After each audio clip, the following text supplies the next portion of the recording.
అప్పుల బాధలు వెంటాడుతున్నాయా? అయితే 6 జేవిఆర్ వారి జాతిరత్నాలు ధరించండి. నమస్తే, వెల్కమ్ టు మనం టీవీ. నేను యాంకర్ సిరి. ప్రస్తుతం మనతో పాటు ఉన్నారు డాక్టర్ శ్రీనాథ్ గారు, ఎండి హోమియోపతి. డాక్టర్ గారితో మాట్లాడదాం. డాక్టర్ గారు నమస్తే. నమస్తే అండి. డాక్టర్ గారు, నౌడేస్ చాలా చిన్న ఏజ్ లో కూడా మనం ఈ ఐసైట్ ప్రాబ్లం అనేది చూస్తున్నాం. కంటి చూపు తగ్గిపోవడం కావచ్చు, కంటి చూపుకి సంబంధించిన సమస్యలు రావడం కావచ్చు. అంటే కంపేర్ టు పాస్ట్ జనరేషన్, ఈ జనరేషన్ తో చూస్తే చాలా చిన్న పిల్లలు, ఈవెన్ కొన్ని అబ్రాడ్ కంట్రీస్ లో అయితే మంత్స్ బేబీకి కూడా చూస్తున్నాము.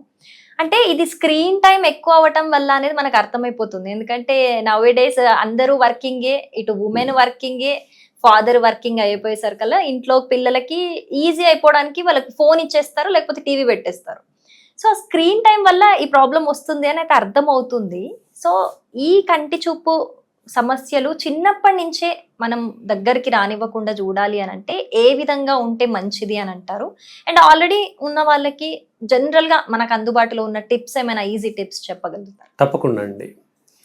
ముందుగా చూపు మందగిస్తుంది, కంటి చూపు మందగిస్తుంది అనేటువంటి అంశంలో దీన్ని మయోపియా అంటాము.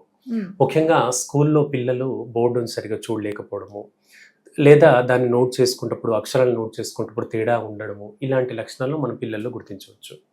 అయితే ఇనీషియల్గా మనం ఏమనుకుంటాం, ఏదో చాక్పీస్ పౌడర్ పడిందనో, దుమ్ము ధూళి వలన అనుకుంటాం. కానీ సరైనటువంటి విజన్ టెస్ట్ అనేది ఖచ్చితంగా చేయించాలి. ముఖ్యంగా 5 సంవత్సరాల లోపు పిల్లల్లో ఈ విజన్ స్క్రీనింగ్ అనేది ఖచ్చితంగా ఉండాలి. మనం చేసేటువంటి, అంటే పేరెంట్స్ చేసేటువంటి పొరపాటు ఏంటంటే, ఎక్కువగా ఫోన్ కానీ ల్యాప్టాప్ కానీ ఇస్తున్నాం. దీనివల్ల స్క్రీన్ టైం అనేది రోజులో 2 నుంచి 4 గంటల వరకు వెళ్తుంది.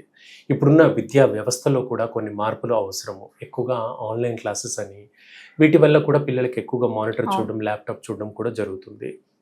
అండ్ హోంవర్క్స్ కూడా వాటిల్లోనే చూసుకోవడం కూడా జరుగుతుంటుంది, అసెస్మెంట్లు. సో దీనివల్ల కూడా ఇది కంటిపైన ప్రభావం పడుతుందండి. అండ్ మీకు అంటే ముఖ్యమైన విషయం ఏంటంటే, సన్లైట్, సూర్యకిరణాలు ఉదయం పూట కంటి మీద పడితే ఆరోగ్యంగా ఉంటాయి కళ్ళు. అదే ల్యాప్టాప్ యొక్క రేడియేషన్ వల్ల పడేటువంటి ఈ లైట్, ఈ కాంతి వల్ల కళ్ళు దెబ్బతింటాయి, రెటైనా దెబ్బతింటుంది. రెటైనాకు ఆక్సిజన్ సప్లై అనేది తగ్గుతుంది. తద్వారా తొందరగా దురద, మంటలు, కళ్ళు ఎరుపెక్కడం లాంటి లక్షణాలు కనబడతాయి.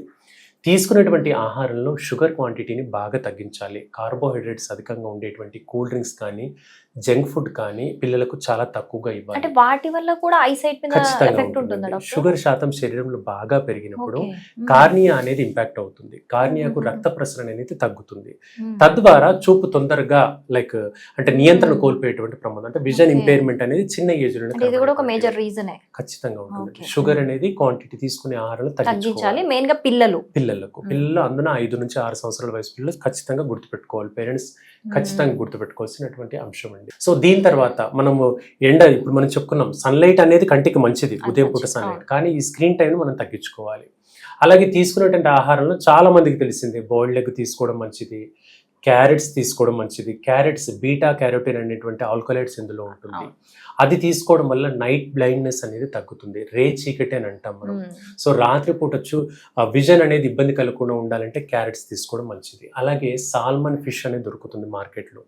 ఈ ఫిష్లో కాడ్ లివర్ ఆయిల్ ఉంటుంది. ఇది కంటి యొక్క కార్నియా యొక్క పనితనానికి మెరుగ్గా ఉంటుంది. తద్వారా కార్నియాకు ఆక్సిజన్ సప్లై మెరుగయ్యేందుకు ఈ సాల్మన్ ఫిష్ అనేది హెల్ప్ఫుల్గా ఉంటుంది. అలాగే కంటికి ఇంపుగా కనిపించేటువంటి, కలర్ బ్రైట్గా కనిపించేటువంటి టొమాటోస్ అండి. టమాటోస్ని తినడం వల్ల కంటికి మంచిది. అలాగే క్యాప్సికమ్, రెడ్ క్యాప్సికమ్ మార్కెట్లో అవైలబుల్గా ఉంటుంది. ఈ రెడ్ క్యాప్సికమ్ వల్ల కూడా విటమిన్ ఏ కంటెంట్ ఎక్కువగా ఉంటుంది. అది కంటి పోషణకు హెల్ప్ఫుల్గా ఉంటుంది. సో సైట్ రిలేటెడ్ ఇష్యూస్ని మనం తగ్గించుకోవచ్చు. క్యాప్సికమ్ మనం ఇప్పుడు ఇంతే కాకుండా వాల్నట్స్ అండి, వాల్నట్స్. అలాగే ఇప్పుడు మార్కెట్లో కొత్తగా అవైలబుల్ ఉంటుంది అవకాడో అనేటువంటి ఈ ఫ్రూట్ ఒకటి, వాల్నట్స్ ఒకటి. ఈ రెండు కూడా కంటికి తొందరగా, అంటే చిన్న ఏజ్లో మనకు పొరలు రాకుండా, ఇప్పుడు మనం చూస్తున్నాం 45, 30 ఈ ఏజ్ గ్రూప్లోనే కెటరాక్ట్ అనేవి కనబడుతున్నాయి. అవి 55-60లో ఇది వరకు కనబడేవి, ఇప్పుడు సుమారుగా 40 లోపే కనబడుతున్నాయి.